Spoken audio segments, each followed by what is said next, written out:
This is Dave Arnold, your host of Cooking Issues, coming to you live from the heart of Manhattan in Rockefeller Center, Newsstand Studios, joined as usual with John behind me. How you doing, John? Doing great, thanks. Yeah? Yeah. Can't hear you. You all right? You're on the mic? I there you go. so. Yeah, there we go. Nice. Yeah, doing well. Rocking the panels, we got Joe Hazen. How you doing? I'm doing well. Great to see you. Full packed house. I know it. Let's do, you know what? Let's do everyone in the room first. Our special guest for today is Andrea Nguyen with her new book, Evergreen Vietnamese. And plus, of course, I'm going to talk to her about her, what I consider to be classic in the field, Asian tofu. Hello, Andrea. How you doing? Good. How about you? Doing quite well. And as a special secret sauce guest, we have Dennis No from Diandi, what did we, Dennis, back in the day, I brought the Spinzall. Is that thing still working? It is working, yes. Love you. He has one in his house. In the house? I have all of your products in my house, Oh, Dave. my God. We appreciate it. So we're going to be, I don't know what we're going to be talking about a lot of stuff. Maybe fish sauce. I mean, I want to say maybe. I mean, I know we're going to be talking about fish sauce. You have to. Yeah. And in Stamford, Connecticut, we got Nastasia Lopez. How you doing? I'm good. How are you? I'm good, I think. I don't know. And actually, you know what? They turned my water off today when I was in the shower. Oh. And then it started dripping, and I'm like, I'm gonna get those last few drips, and then it turned rust, and so I got coated in that rust water, and so when I got out of the shower, I'm like, I'm gonna use the dark blue towel, not the white one. You know what I mean? Anyway, hey people, if you're ever gonna be in a bad situation, make sure you have at least one dark towel in your bathroom to take care of yourself. You know what I'm saying? Anyway, I heard Jackie Molecules, Jack Inslee. How you doing? I'm great. Still in D.C. Still in D.C., huh? No one on the West Coast right now, well, except for our man Quinn, chilling in the upper left. How you doing? I am perpetually on the West Coast. Just off the West Coast, not even. You know what I mean? Like, next stop Asia where you are, right? I mean, there's no land anywhere beyond you. I mean, there is the West Coast of the island. I could be more west. I mean, by what? Asia. By what? Like 5 miles? Yeah, more than that. All right. Okay. All right. So today, now is the portion of the show where we discuss any interesting cooking. Anyone got anything? Before, if not, I'll have to fill it in, and I want to hear other people's stories of the week. Anyone got anything fun? I will quickly say that I had a very, very good meal at a place called Astoria, D.C., which is Szechuan-based cuisine. Wait, it's called Astoria? Cocktail program. Yeah, I know. I do not have the backstory for you there. It's a Szechuan joint in D.C. called Astoria. Yeah, that's correct. Okay. D.C. is a weird place, man. I don't know what to say. No. But if anybody's passing through D.C., I have no connection to the place. It was just really good. I was impressed. Well, what'd you have?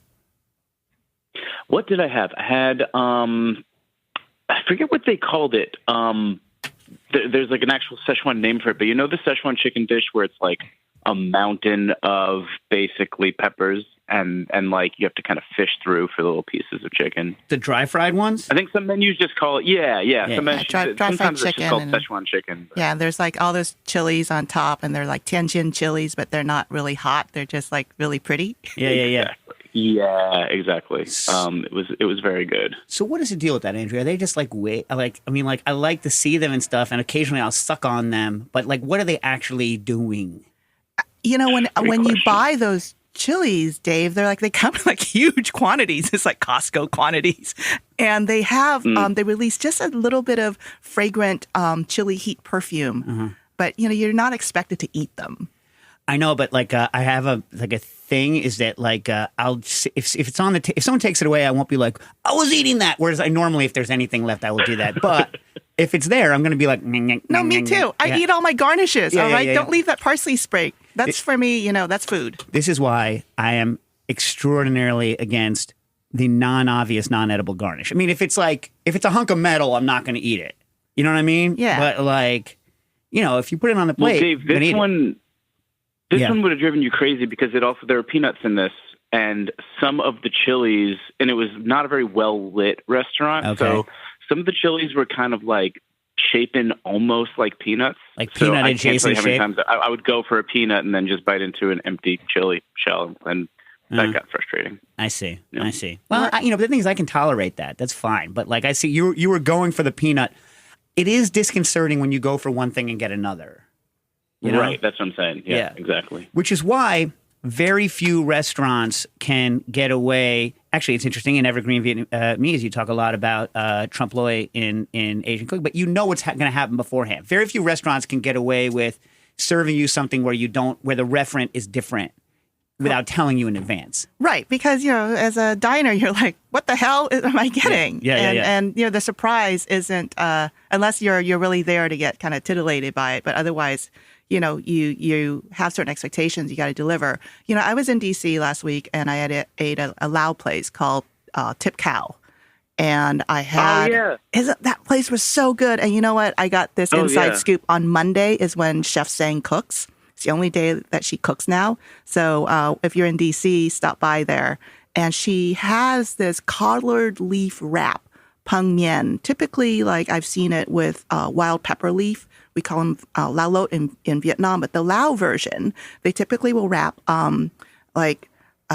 fried catfish, or here she also had fried tofu and herbs in raw collard leaf. So it's kind of bitter. And then the sauce was like fresh pineapple with fermented soybeans and ginger and soy sauce. It was so good. And she gets her catfish fresh from the Chesapeake. Wow. With the skin on. And it's good. It's a good catfish. It's not like mud. It's not a muddy. No. Okay. Real clean. All right. I was amazed. Yeah. Have you? They got rid of all the mud. That's what I'm saying. That's the thing. I've very rarely have muddy tasting fish anymore. Whereas it used to be constantly. I would get muddy. Not constantly. I mean, because I would avoid them. Yeah. But what did they do? Did they wash the mud out of the fish? I don't know. It's the chemicals geosmin, but I don't know what. I think it's from some bacteria that lives in the where they're hanging out. I don't know, but it's rarer than it used to be. Don't you think? I think it's maybe because they're farm raised, more like catfish. This catfish had a little, like a little flavor to it. Nice. All right. I also remember when catfish used to be really fatty too. In a good way or a bad way? In a good way. Yeah. You pan fry it, like release all this wonderful richness. I need to get better with my freshwater fish game because like I always gravitate towards saltwater fish. And I'm not saying that's a good thing, but like I've never like wrapped my head around loving carp. Carp is hard to love. It's it's very firm and kind of tasteless, right? Yeah. And you have to really manipulate it. At its best, it's tasteless. You're kind of chewing on kind of wet styrofoam. Yeah. Oh my God. So you mentioned the pepper leaves, which I had a question about because you have several recipes in Evergreen Vietnamese about the pepper leaves, and I feel that like there are so many different, very close. So for those of you that don't know, all of these plants are very closely related to black pepper, like same genus, different species, peeper, blah, blah, blah. And they are used all over the world, everywhere but Europe. Right. What's with that? Yeah, I don't know. Every culture except for Europe uses some variant, maybe because they don't grow there. Yeah, it's true. It's a tropical plant. It's a tropical vining plant. Yeah. So you have the beetle leaf. I've never used the wild pepper leaf that you and hoja santa in Mexico. I mean, everyone has a variant. I tried making a drink once with the actual beetle leaf, and it tasted too much like a burning transformer. It was like, how like when electronic goes poof, it tastes like that. You know what I mean? So I liked it because I knew that flavor was going to be there, and you could convince yourself that you like anything as long as you know what's going to happen. Remember, I was saying that before. But like other people were like, nah, man, nah. But then when I did a drink with hoja santa, everyone loved it. Do you think that the wild pepper leaf that you're talking about would be good in a drink? Yeah, because you were using the betel leaf that is probably known in India as pan. Yeah, the chewing one. Thicker, the chewing one. Yeah. And you're not, that's a chewy. It's not a swallower. And so... Well, remember, I was freezing with liquid nitrogen, breaking it up, and yeah. So the thing with the wild pepper leaf, it's oftentimes referred to as a wild betel leaf, but then people get confused with the chewing one. Yeah. So I call it wild pepper leaf because in Vietnamese we call it la lot, and it's a thinner leaf. And when it's heated up, it releases this incense-like fragrance that is so darn charming and just intoxicating. And so if you heat that up somehow and add it to your drink, man, you're golden. What does it taste like before you heat it? It has a very mild flavor. You can chew it when it's raw, and I think that your saliva and the heat in your mouth will trigger certain oils to release. But it really exhibits its beauty once that it's heated up. I'm gonna try it nitro model and then see, because normally I do everything I can to not heat. Yeah, right. But this, you're saying I should heat it to get the. I gotta do some tests. You do. Would it also be good in beans the way that Hoja Santa is, even though it's a different flavor? As a finishing, I was at it as a finisher. Yeah. Yeah, because it's really going to react to heat. But, like a lot of those kinds of herbs, Hoja Santa is like a big, thicker leaf. They're big, know? yeah. But yeah. They're thicker, but it tears quite easily. It's not like, it doesn't have that kind of glossy, like maybe I'm going to cut my mouth situation that like beetle leaf, like pond has. Yeah, you know what I mean? Yeah. Pond is like... It's not pleasant. No, you feel like you can probably stitch it together for an outfit. And it's like sturdy. Yeah. But Hoja Santa's fleshy. Yeah. Yeah. I love it. Yeah. I love Hoja Santa, but well, whatever. If I ever have a place again, I'll work on it. You know what my favorite herb to do now, and I got to find a source because I have a plot now. I'm a member of a community garden now, and although I don't have a lot of light, I want to do scented geraniums. Ooh, yeah. Rose geranium, all the different kinds. Yeah. That releases its perfume so beautifully, no heat needed. Yeah, and some of them can go a little bit on the detergent side. Yeah, you start thinking of like grandma's wallpaper. Yeah, but some of them aren't, right? So you need to catch just the right one. So I'm going to ask my farmer supplier if he'll give me some to plant. You think I buy his stuff? He won't. Why wouldn't he? Yeah, just give a little cutting or whatever. It's a little starter plant. Yeah, right? Yeah. I mean, I'm still going to buy from him. Yeah, but you need a little secret, back window consultation on which one would work. And I don't think the local weirdos would pick it from the community garden. I don't think they would steal it. No. If I planted something that they could see, they would steal it. You know what I'm saying? They would steal it. That's so New York. Yeah. Well, you know how New York is. So my crazy culinary thing this week was, so I do Sunday family dinner, right? And I thought it was going to be, I don't know what I thought. I decided to do whole fish. So back in the day, I used to have a commercial deep fryer at home, right? And 40-pounder. And one of my things I would do, my stepfather would catch these 36, 40-inch striped bass, right? And I would put butcher's twine through the tail, and I would tie it to the mouth real tight, like a U. And then I would low temp it at like 57 Celsius, which is 135, until the inside got to be hours because it's so big. You know what I mean? Then I would, until it got to about 52 on the inside, pull it, fin sticking up, all that stuff, like starch coat it, and then deep fry the whole thing. Always stuffed with lime, cilantro, garlic. I always do lime, cilantro, garlic, sometimes orange, onion, stuff it in, and some parsley so that it gets the aroma when it's low temping, and salt and pepper. So because the aroma goes through the whole fish when you steam it, right? Right. Anywho, you wouldn't think it does because that's the kind of thing where you're like, oh, that stuff's just vestigial. You're just making you feel good. But no, when you're low temping or steaming the fish, that stuff really permeates the flesh, makes it better. Anyway, you deep fry the whole thing and it comes out and you have this giant fish that can feed like 20 people, which is amazing, awesome. But anyway, I don't have that deep fryer anymore. So I got like a whole bunch of branzino, right? I went to the, my local market down on, in Chinatown, and I was like, give me 5 because 12 people were coming over. Well, this one, yeah. Oh, man. 5. I had 12 people. That's like Grandpa Branzino. Yeah, I know. Well, whatever. But they were a good price, and the eyes were clear, and... You got lucky. Yeah. Well, I looked at them. You know what I mean? They looked back at you. Yeah. I was like, when they get all sunk in the dry eye and like the... Yeah. Anyway, so I was like, okay, this is going to work. So I get them, and here's my first mistake. The guy says, do you want me to clean them? And I don't have that much time, right? So I'm like, sure, clean them. So I don't have... not 1, not 2, not 3, not 4, popped all 5 of the little like bile sac things. Oh, all 5. Oh no! And left that yellow garbage, that bitter, stinking, yucky, smelly stain on the. Every single time, it's like the guy was like, "F this dude," and just stabbed the sack on every single fish.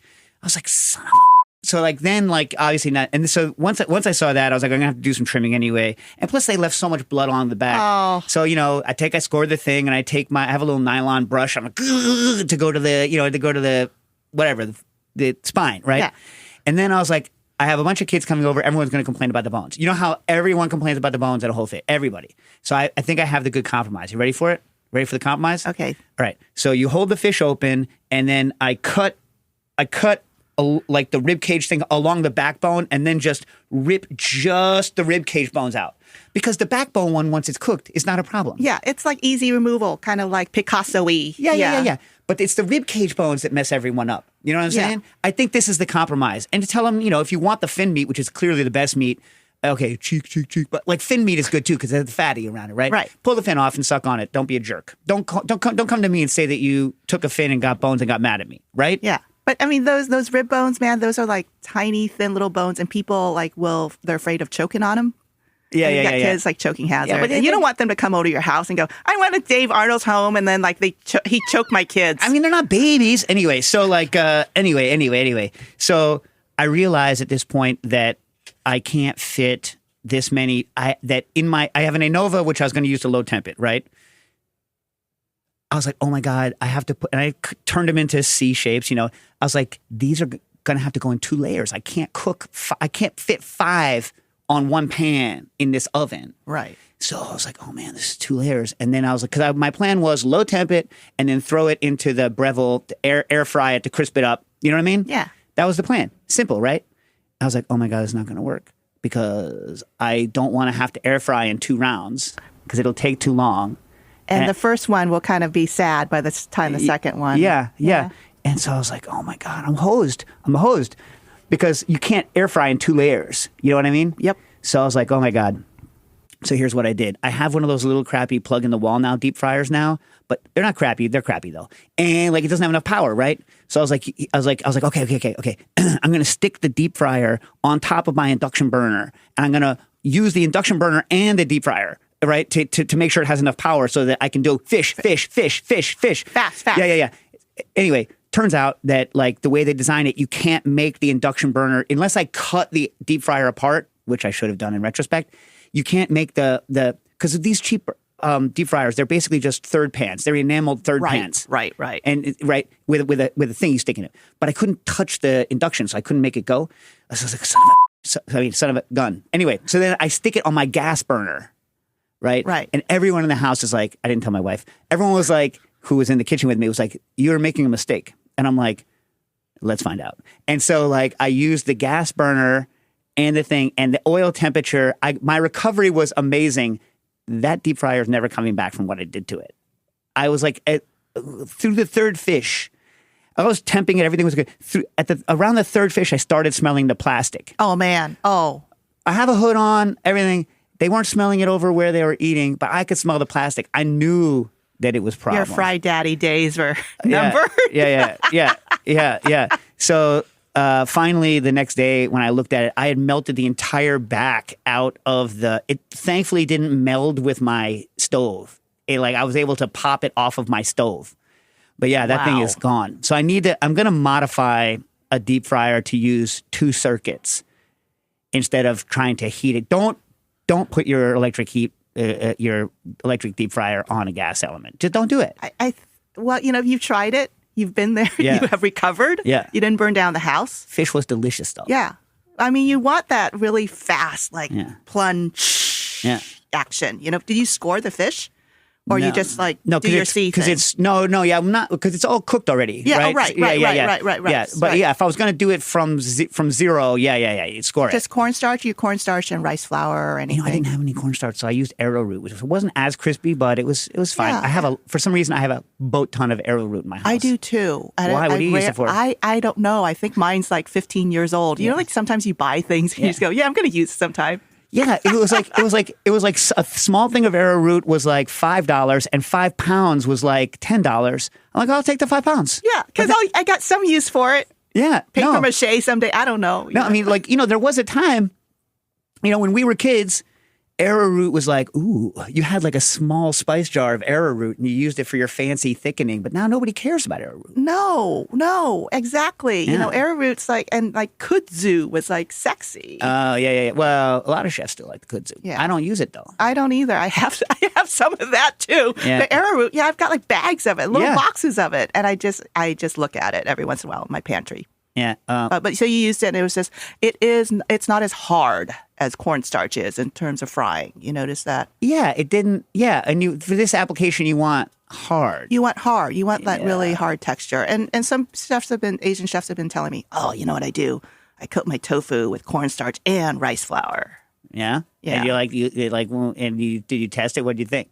I like it, but you have to consider which kind of rice flour you're using. Like a coarse grind, kind of Bob's Red Mill that is dry ground, stone ground, or a much finer Asian rice flour that's been soaked in water, and then the grains have been soaked in water and then ground, and then it's really much more powdery.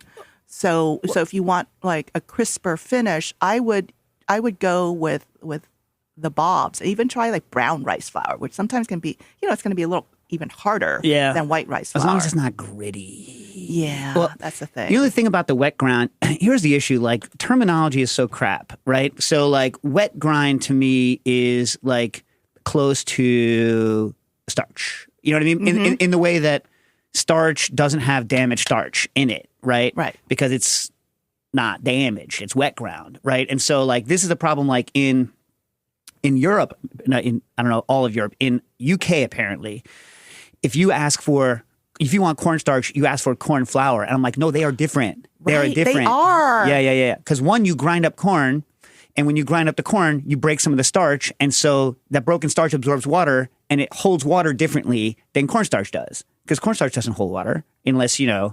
it's heat it. Yeah. You know what I mean? Like, Yeah. anywho.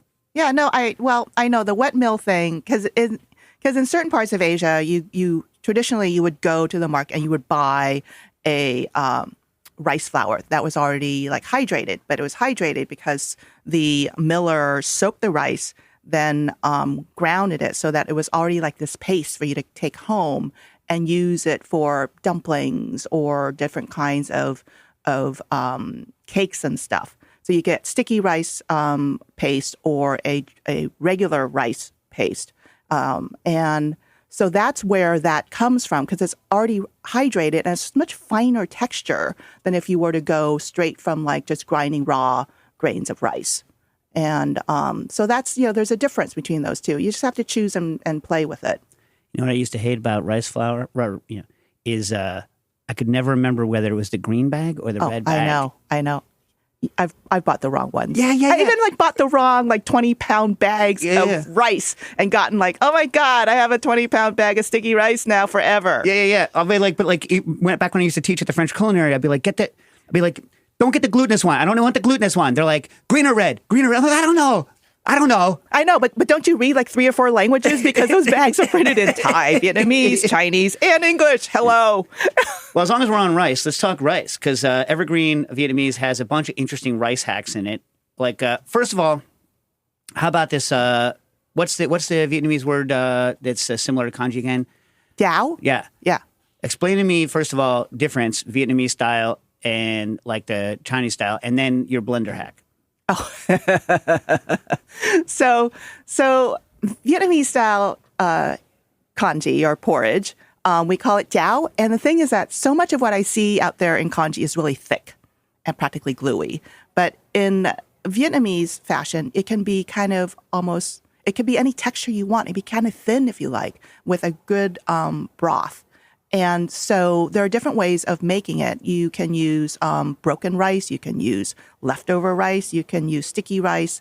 And so my hack stems from the fact that I'm lazy. I don't plan ahead. I like laziness. Laziness with a good result is the best result. Yeah. So then in the morning, I'm going to bring a pot of water or broth. Broth is much better than water.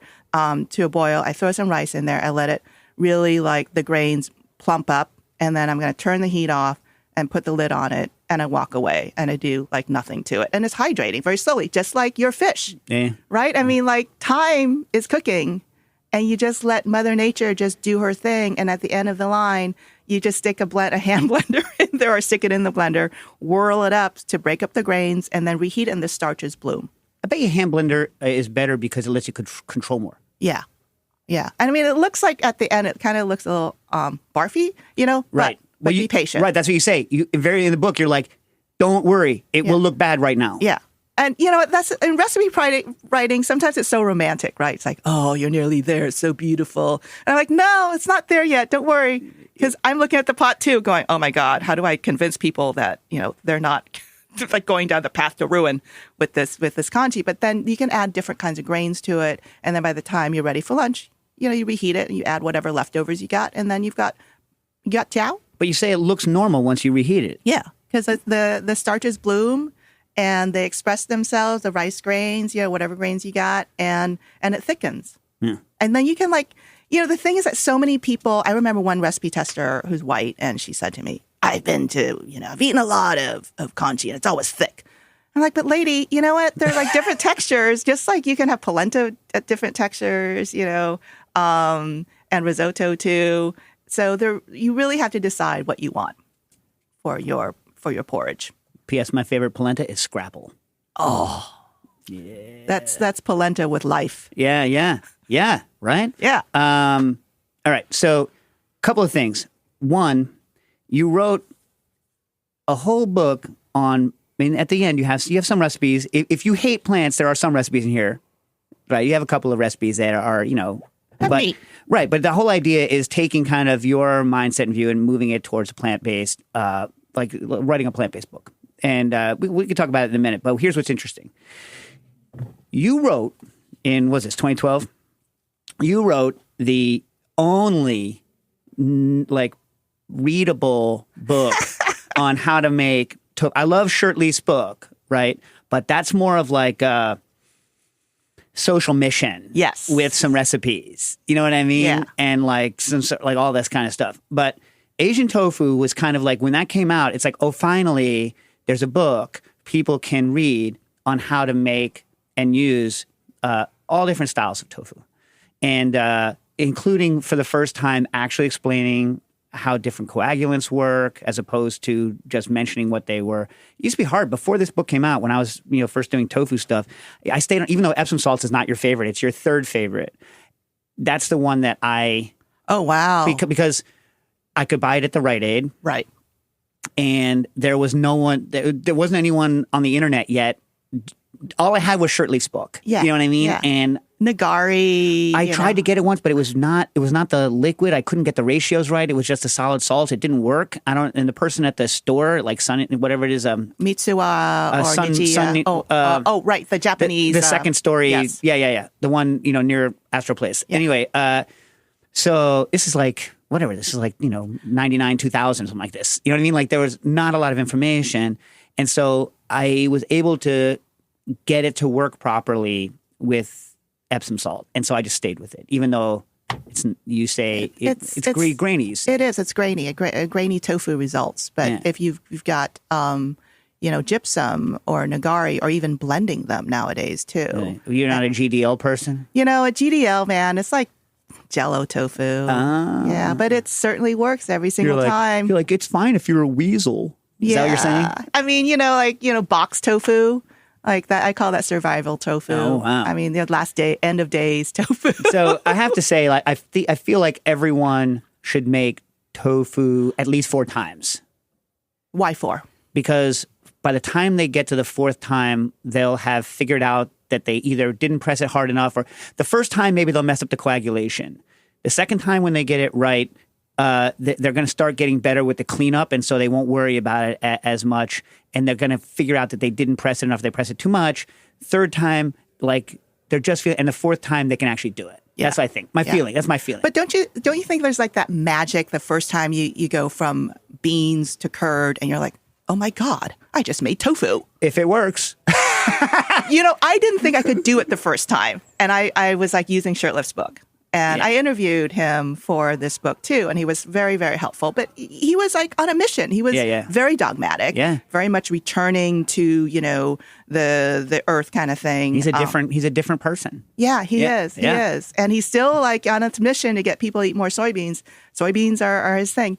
But I was just amazed. I just like went to my health food store, bought whatever soybeans they had, coagulated it with, I think I got my gypsum from I mail ordered it or from a local brew place. Yeah, the picture in here is I forget the name, it's like LD Carlson or whatever. It's the home brewer supply. Yeah. Because I wanted to show people you could just go buy this stuff and then make tofu. Yeah. Epsom salt, but I tried Epsom salts first too. And then it was grainy. But I thought, what is it that people are using to make tofu? Because it's just 2 ingredients.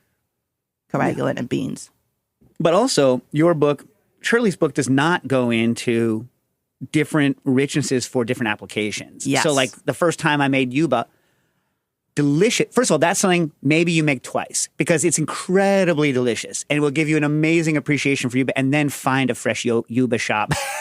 Buy it because it is so labor intensive. Yeah. Do you like the red ones that come out later? The late. You know how you pull out the it's all kind of crunch at the bottom of the pan. I like. Yeah, me too. Here's why you should make yuba. Because you can see the difference from the beginning of the batch to the end of the batch. You get an appreciation for it. But whenever I make a fresh tofu or a yuba product, I end up not doing. If I'm going to do a recipe, I buy the tofu. Oh, yeah. No, I mean, when you're going to make fresh tofu, you just want to eat it with some good soy sauce and ginger. It's like making fresh cheese and drizzling olive oil and some good salt on it. Yeah. I also never soak it when I make it. I just press it, serve it. Serve. So it has all of the nut has been washed out. It's so we can talk about draining. People are so into, I've got to drain tofu because otherwise it's just going to fall apart and I'm going to be awful. But tofu has its tenderness, and you want it to express itself because of that tenderness.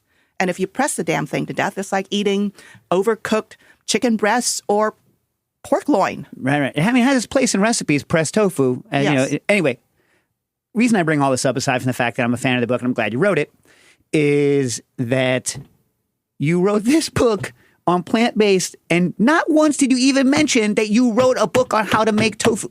Well, I know, because I don't know, it's because I don't want people to think you have to make tofu to make any of those dishes. And in Evergreen Vietnamese, tofu is the star protein. And I was so happy to do that and to use it in all these different guises. And I had a little mission, people can use regular tofu that they can get at Whole Foods, Trader Joe's, Costco, but I wanted to push people to using fermented tofu, which I think is next level tofu. You don't like the one with the chili for your recipes? I don't, because the one with the chili, it's already manipulated for you. And I love the fresh taste of chili, versus stuff that's already in the brine. I don't know what they're using. And different brands are going to vary, but when you buy fermented tofu, please look, I really love the Taiwanese brands. I think that they're more elegant. They have a really mellow flavor. Some of the brands from other parts of Asia can be just a little too intense. Well, they're so different, though. They are. Right, like the stuff that you get on it's different. I know the ones that are fermented in big chunks and fried are different from the ones you get in the jars. But but I only learned that because I researched Asian tofu and I went, on tofu explorations, tofu tourism. Tofu tourism. Well, you use the fermented tofu a lot in this as almost like a cheese substitute. In that you did a water spinach with fermented tofu, right? That's classic. Cream sauce. Yeah. And then there's also this this dip that I make, this sauce with lemongrass and chili and lime juice, and that's great for crudités. You can also drizzle that on grilled romaine and top it with fried shallot as a salad. You could even put it on rice. You really think the fried shallot have to make it fresh, huh? Come on. Just on that one. Not every, and on the, sometimes, yeah. All right. But you don't always have to. You can buy it, okay? Well, you're very, what's it called? You're forgiving. I am a practical purist. Yeah, all right. I know my limits. I know home cook's limits. Speaking of fermented tofu, that's the one recipe in the tofu book that makes me a little nervous. Growing mold. Well, because, listen, someday we'll have... You? I mean, I get nervous. I would eat almost anything. I'll do anything to myself. You know what I'm I know. saying? Yeah, but for others, Yeah, it just makes me nervous if it's not inoculated with something that I know what it is. It just makes me nervous. Yeah, you know what I mean? and here for fermented tofu, I'm like, let's let it sit out and see what happens. Yeah. You're like, stuff might happen to the wrap over the top. Don't worry. Don't about worry, you'll be okay. Yeah. I've tested it on myself. I'm sure you will be, but that's the one that makes me a because little like the alcohol, the liquor's gonna like kill whatever later on. Yeah. And salt too. There's plenty of salt in there. Hey, another one. Interesting. Going back to the tofu, I think that's in this book and not this book. My mind gets confused because I was skimming back through this again before I came on today. And when you're smoking the pressed tofu, you put sugar in with the tea. What is the sugar doing there? Is it add like that kind of burnt scorchy flavor? Kind of caramely. Yeah, because tea, because the tea that I call for is I think lapsang souchong, so it's got the smokiness, but I wanted a little bit of that caramely quality. And it doesn't smoke for that long, so you really got a narrow window of time to like really inject power into the tofu, and that's like pressed tofu, so it's like really dense. And the thing is nowadays, when you go to buy tofu at a regular supermarket, that super firm tofu that is sold in vacuum seal packages, that's the equivalent of pressed tofu. It's not as silky textured as what you would get in an Asian market, but you can, tinker around with all those dishes that call for pressed tofu, or you're making baked tofu. You can use super firm as a sub. But yeah, that's what the sugar is there for. Sugar is kind of like a nice thing to play with, I mean, it's like such an evil nowadays. Hey, man. Well, speaking of evil and health, did you want to go through why you wrote this book, or are you sick of talking about that? We can talk about No. I mean, I think, Dave, you and I are around the same age. Things happen to our bodies when we head into our 50s. And so around 2019, I had some health problems that didn't require surgery, thank goodness. But I realized that I had just been eating and drinking a lot of stuff that I shouldn't. It was work-related. We work in food, and we're curious people, and we combine a lot of weird things in our bodies. And to just kind of tweak my diet, I doubled down on vegetables. But the thing is that I'm a rule breaker. I can't stick to like one diet. I can't be paleo. I can't, and then like Mediterranean's great, but I'm Asian, so it doesn't quite work with my culture. But I like plants, right? And I realized that if I just ate more vegetables and built my food choices around that, and ate low meat, I'm not going to give up meat altogether because I think meat has its place. But once I started playing with vegetables and redoing some of my favorite Vietnamese dishes, I was like, vegetables are extra cool. They have personality. Mushrooms squeak. They do. And we don't talk about it. Yeah, chitin. Yeah. And they're beautiful. Carrots have different colors and their flavors, reflect their colors, and so I thought I'm just going to write this book about vegetables. And my health was getting better. I go and I talk to my mom, who's like back then 87, and she goes, "Oh, I'm so glad that if you reawakened and refreshed yourself, child. I'm so happy for you." And I said, "But I did it by eating a lot more plants, Mom." And she's like, "We used to do that in Vietnam." And her thing was just telling me that our diet had changed when we came to America. And that happens to a lot of immigrant communities. This country is a land of opportunities to indulge and to eat lavishly, and part of that is eating a lot of meat. We have inexpensive meat. We do. I mean, inexpensive relative to what it should cost. Yeah, and all of a sudden, we were eating a lot more animal protein. And she revealed to me that even when she had like a dish in Vietnam that was like a stir fry, we had a household of 8 people. She would call for 300 grams of protein for 8 people. It's 10 ounces. Yeah, that's more of a seasoning at that point. Like seasoning meat. Like when I graduated college, you're like you buy one thing of bacon and you make it last all week by adding a little bit to every dish. Yeah.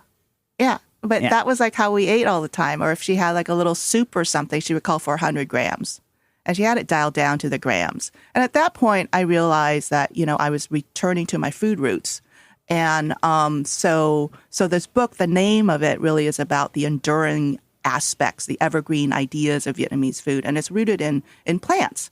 So, like, what are your perspectives on the term plant-based, Dave? Because you're a thinker from many different angles. What does that mean to you? So what I appreciate about you and your book is you're dogmatically non-dogmatic, right? So you're not trying to make somebody else feel bad. My issue, everything is eventually plant-based, right? I eat plant-based pig because that's what the pig ate. But yes. You know what I mean? But I don't know where I am at it. I try to avoid anything that tries to make somebody else feel bad for their choices. And so when I dislike, that's why I dislike the word clean, because the opposite of clean is dirty. So that means I eat clean, you eat dirty. And it's a moralistic thing and I don't like it. But plant-based isn't like that. Plant-based can be neutral. So when it's used in a neutral way, I think it's great. When it's used in a way to kind of beat down or look down on other people and the choices they have to make in their life, then I have a problem. You know what I mean? Like that's where I am. No, I'm the same way, because it's, we all come from agrarian societies, and plant-based means putting plants first. And vegetables deserve to be loved by everyone, not just vegans. Yeah. Well, speaking of vegans, though, what I think is interesting, even though all throughout it, you're like, you could put in chicken, you could put chicken into this, or beef. You also go through great lengths to make vegan versions of everything, including, and Dennis, you better get in on this, I'm going to get bent, fish sauce. Oh, yeah. Vegan nước mắm. Yeah. So I didn't even know, first of all, have you guys tried, it's not fish sauce, even though they say it's not a replacement for fish sauce, and it's not a replacement for soy, but have you guys tried the yandu? I have heard about it. Yeah, from I was going to bring right? some and I forgot. I don't know where they make it, but it is delicious. I'll say this. It's especially delicious in Western dishes where you want to pop the umami. You don't necessarily want to add MSG, because MSG, even though we could talk about that too, it's more difficult to dose MSG, right? Yandu has flavors other than the fact that it's got a lot of free glutamate in it, but it doses like soy, or it doses, I would say, like soy. It takes a heavier dose than fish sauce. It doses like soy, like light soy. Right. And but when you add it, it adds those things that you like without the characteristic notes of those cuisines. So it's more of a secret. It's adaptive. Yeah, it's secret. So you can add it to like a Western soup, and it's not like you have another thing that's like that is have you ever had the Japanese ayu fish sauce? The sweet fish ayu. It's newish, meaning 20 years old, but it's not like traditional product. But it's a type of shotsuru, the Japanese fish sauce. It's like I say, it's new. It's not like I think from further south in Japan. It's not from Ishikawa.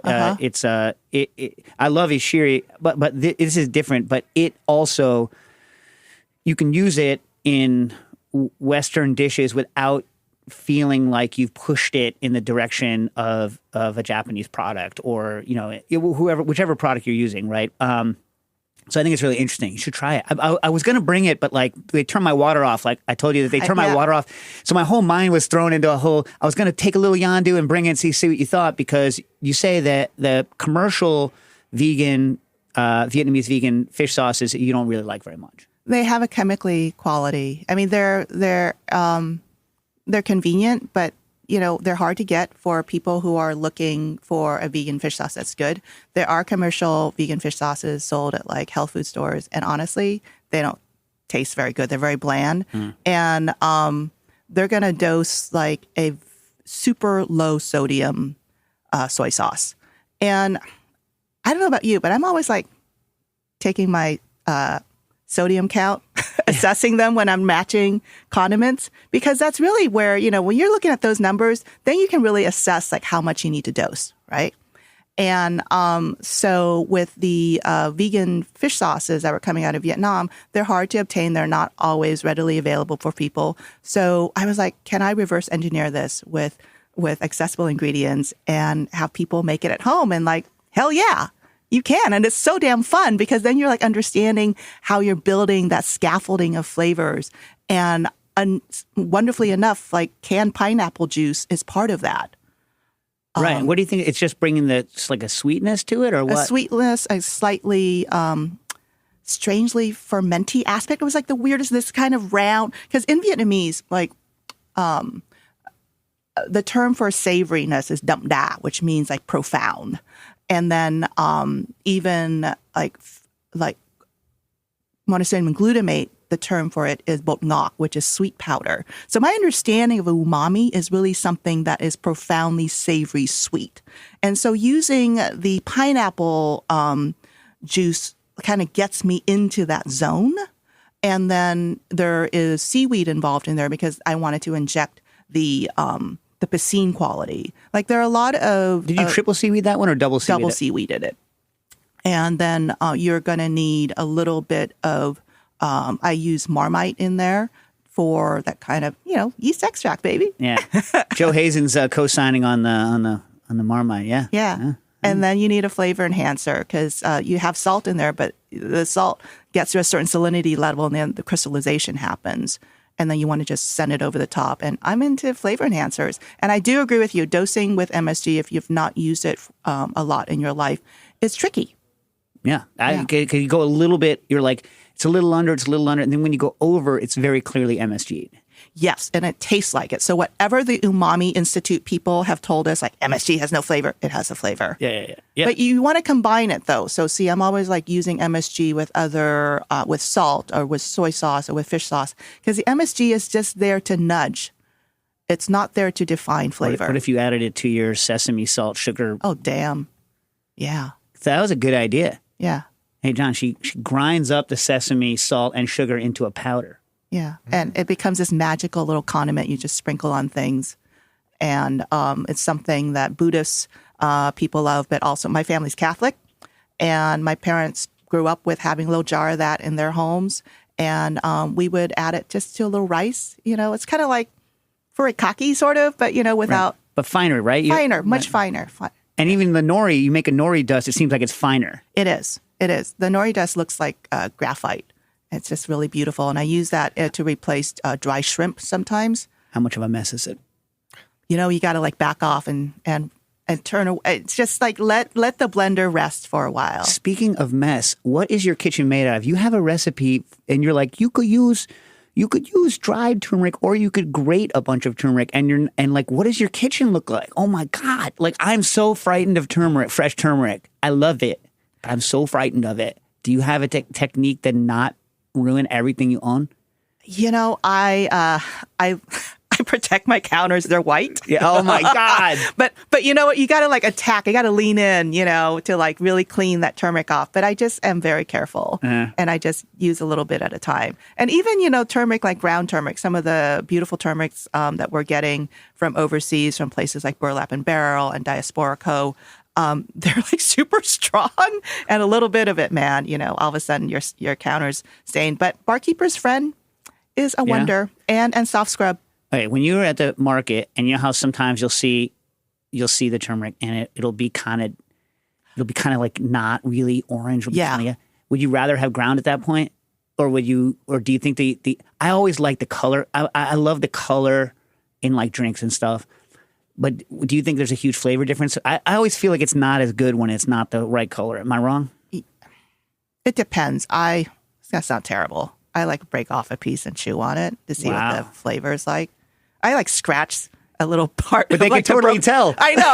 There's a lady. I'm also the one who goes through all the ginger to make sure that it's like got some punch to it. So I'm always scratching the bottom and tasting it. Do you like So like, do you when I'm buying ginger, sometimes I'm like, am I going to get the big fibery one or am I going to go for the younger one? And I know they're entirely different, but I use them kind of for the same applications. Am I a terrible person? No, you're not bad. Yeah. I forgive you. I do the same thing, but I try to go for ginger that has like a kind of yellow, flesh. And when I break it off, it has like some hairs sometimes, but it's like tougher to prep, right? Yeah. Yeah, and got to cross slice it real thin. Exactly. If it's going to stay in until the end. Right. Yeah. But then I also like go for the chubby ones that have few arms because then prep's a lot easier. Yeah. You know what I like in your books? All of your books, when you specify star anise, you always specify the number of points so that if someone has one that's broken in half, you're like, nope. No. Thank you. So as my copy editor was like, just say how many star anise. And I'm like, no. You have never even cooked with it. You are not thinking of the home cook. Yeah. 16 robust points. That's right. Not just little puny ones. Yeah. Big ones. Well, actually, it's interesting. In the book, you go through a lot of that. At the beginning, you're like, yo, listen, like, because you're going to give the standard for people who are used to American cookbooks, like measurements, but you're like, this is what it really means. Because you're like, how are you going to, like, what's an onion, right? What's an onion? Right. We say that, a medium onion. What the hell does that look like? And then we're all staring at the onion bin at the market trying to pick out a medium onion. And sometimes a medium onion's the size of a softball that day. Yeah. Medium onion to me has no meaning. Also, you go through garlic. You're like, P.S. When I say garlic, this is what I mean. That's the way to do it. Tell them what you mean. And really, all that stuff is fungible anyway. People are going to have however much garlic they want. That's very true. But it's very true. But, I want them to understand where my palate is, and then they can do whatever they want. You can't ruin anything in that book. Right. You know what's something I've never made? And when you're reading this book, you're like, I got to make green onion oil. And then like you'll forget about it for a couple minutes and you read more, like, I need to make green onion oil. And then you go and it's like green onion oil. Like green onion oil, I mean, the fish sauce obviously, but green onion oil is like one of the stars of this book. And now I need to have it. And you can just microwave it. Yeah. And how green does it get? It gets pretty green, especially if you add a little baking soda. Yeah. You mentioned that you have a couple of recipes where you maintain the green with baking soda. Yeah, you know what, Dennis? You know what I'm going to do? I'm gonna spin that in my Spinzall to get all the oil out, all of it, because I don't like the waste. Yeah, I know. Yeah, ingredients are costly these days. Yeah, but now I want that green onion oil. And how much does the onion flavor just really permeate the oil? If you put a lot in, The other day, I also added fresh herbs to it. Yeah, it was really lovely. Which herbs? Dill and cilantro. I had, like you trim the bottoms. Yeah. Instead of like throwing away, I just chopped them up and threw it in there too. I've had, the taste is okay, but I've had medium luck with color with basil. Oh yeah, basil just poops out. Yeah. It turns gray. It's like such, we want it to express itself and retain its fresh beauty, but it poops out when it's cooked. Parsley. Bam. Oh yeah. Boom. Yeah. Green. Yeah. Mint also poops out too. Yeah. Well, yeah. Mint is like mint. Just let mint be what it's going to be. Don't try to force it to do something it doesn't want to do. Yeah. Although many people do successfully, just not me. Okay. So a couple of questions. Pickled mustard green. When I buy pickled mustard green, unfortunately, it doesn't come in brine. It comes vacuum packed. In like individual vacuum packed. So you have a recipe for making it and a soup that uses the brine. But here's my question. Yours is part salt fermented and there's vinegar in it to begin with and sugar. Interesting because you ever done, I eat a lot of sauerkraut, like a lot of sauerkraut. And so I'll make it, but I eat it too fast. I don't have storage to make enough sauerkraut for the amount of sauerkraut I eat, if that makes sense. Anyway, so I normally make it with regular European sauerkraut cabbage. Yeah. You know what I mean?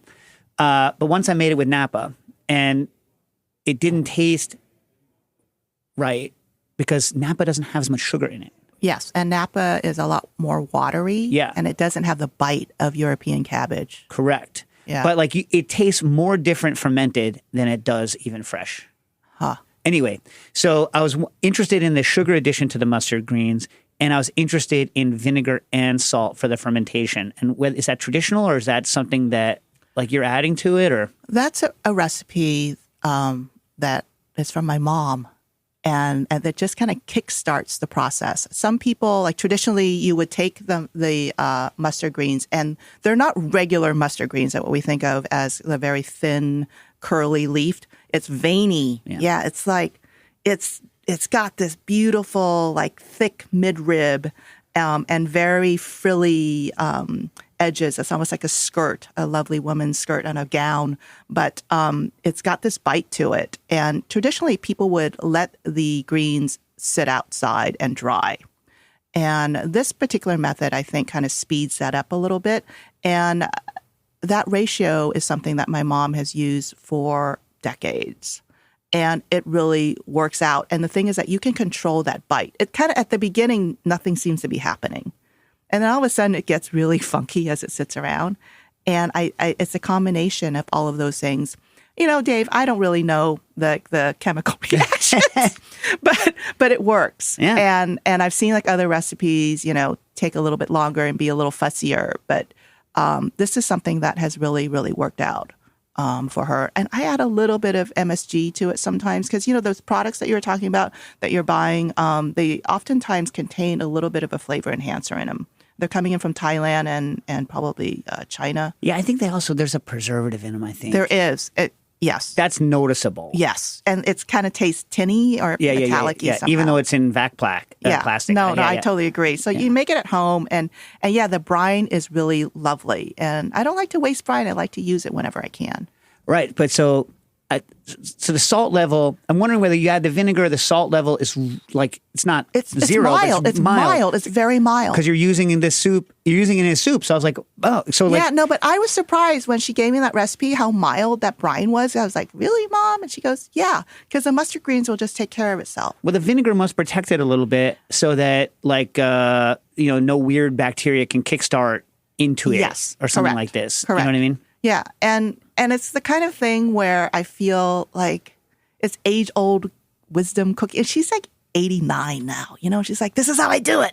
I'm like, why? She goes, this is just how we do it. Well, me and the ladies. Except you changed her on one thing. We're going to run out of time. Quinn has one question, but first of all, let's talk about these steamed rice rolls. The hack. Yeah. Okay. I mean, because that is like, I've only ever tried to make the Hong Kong style. Yes, the Chong Fun. Yeah.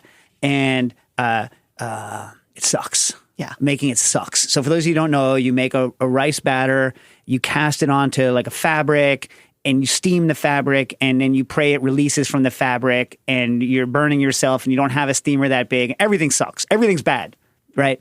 I tried it only one time. Now, I'm sure it's just as hard to make the Vietnamese version. It is. Yeah. It's even harder because they're thinner. So bánh cuốn, steamed rice rolls are done with a thinner batter and steamed traditionally over fabric, or you can do it in a skillet. But they're just a pain in the ass. And you can eat them faster than you can make them. Oh, yeah. That's the thing. This is why you go to a restaurant. Exactly. Or you have someone like your mother or grandmother or auntie make them. But this particular method, it requires rice paper, like sturdy rice paper that you purposefully over soak, my friends, so that they kind of become like these, it's almost like jellyfish or pieces of tissues that are floating in water. Then you fill them, and then you very quickly steam them or microwave them. I steam them because you can control the heat a little bit better. And then all of a sudden, you have the rice rolls. Right, but key, you don't use the hot water for the over. No, it is room temperature water, and just let it sit there for like 8 to 10 minutes. And you do like, I do smaller quantities of, like 8 rice papers at a time in a large pan. And it's the only time where I would over soak rice paper, because I'm always telling people, don't over soak rice paper because then they'll never stick and they won't seal for your rolls. You're like, just touch the water, touch it. Yeah, just like dunk and pull. Yeah. Or what about those pizza things where you're not even? You're just like painting water on the one side. And sandwiching the rice paper together. I'm so glad you picked up on this because it's like, these are weird hacks that you could do with rice paper that you never thought of. Well, important though, why don't you describe which brands to buy, which brands not to buy, and why it matters? I am a Three Ladies and Bamboo Tree Tufoko brand rice paper. Those they're sturdier, they're made of tapioca and rice, and they tend to be a little thicker. So if you go with all tapioca rice paper, and I just want y'all to know, rice paper used to be made of all rice, but now it's tapioca and rice because then you don't require like super hot water to rehydrate them. But and sometimes there's more tapioca than rice listed, but you want like a certain sturdy thickness, and that's going to allow you to roll up your fresh gỏi cuồng salad rolls easier. But also there's a hack for oven frying imperial rolls because people don't want to deep fry. I know you would. Yeah. I know you would. But you have an air fryer.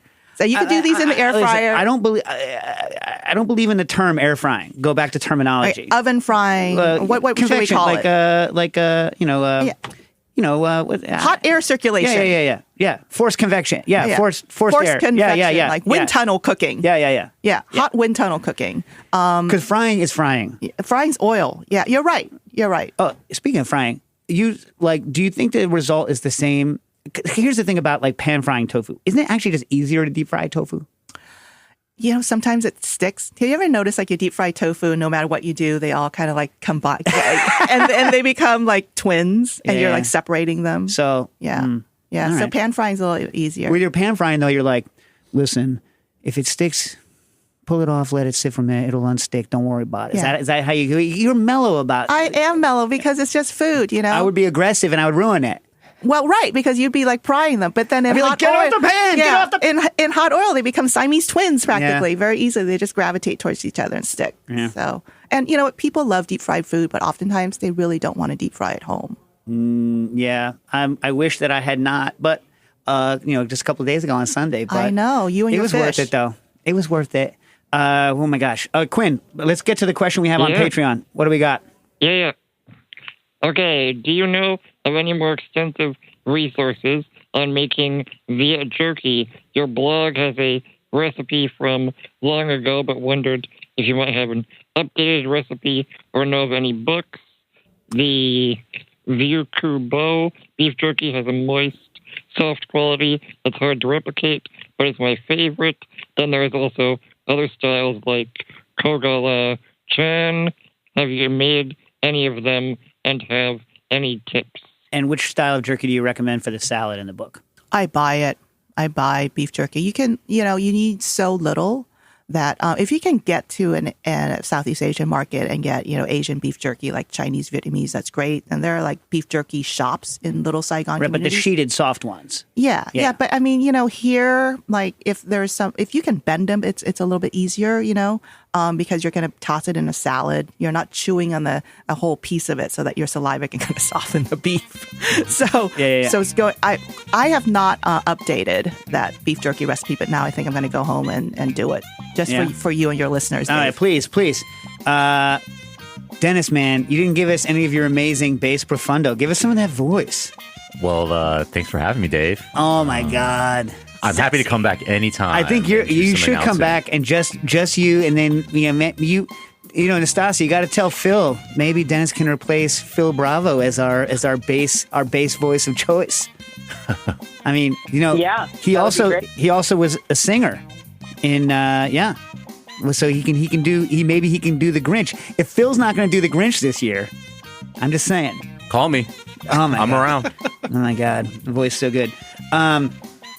Who do we have next week, John? What's coming up? I don't remember. Quinn, who do we got next week? Nobody next week, actually. No Tangent Tuesday. No Tangent. All right, Patreon, we're going to get to all of your questions then. The week after, we have Abby Balingit, and she's a Filipino-American pastry chef with a new book. Love it. All right, now, since I have 44 seconds, in a lot of your stuff with the seaweed, where you're adding the seaweed for the umami, you are doing it cold. Yeah. You don't ever try heating? You don't like to heat the kombu? I usually like to heat the kombu up to a certain level. I'm just curious about the choice. No, sometimes I do. I think like in one recipe I do. Actually, I throw kombu into my vegan noodle soup broth, right into the pressure cooker. And, that one. Right, but I mean for like the fish sauce and whatnot. Oh yeah, no, because it's just so little in the fish sauce. And now I have to try this freaking rice batter from Hui, the crate. Oh God, yes, you do. And soak your own rice and then grind it, Dave, because you will or do it all the three ways, because I have variations that are tested. I watched the videos. I was like, oh my God, so good. It's like a fried rice taco. Let me ask you a question though. In the book, obviously, you're trying to be a little less profligate with the oil. Is it easier with more oil or harder with more oil? It doesn't really. We've got really good skillets. You use like a nice, carbon steel skillet. I'm good. But add more oil, Dave, because I know you're an oil man. Yeah, baby. You know what I want? I want one of those little 6-inch pans with a long handle. Oh, my God. We'll set you up on the sidewalk. You got a side business, side hustle for you and your kids. It'll pay for their college. Yeah, right. Listen, Andrea, thanks for coming on. The book Evergreen Vietnamese is available now. Get it from Kitchen Arts and Letters with a Patreon discount and a signed copy if they're still available. Thanks for being on, Dennis, as well. Come back with your amazing voice, and we'll talk about Diandi, amazing restaurant here in New York City. I appreciate it. Cooking Issues.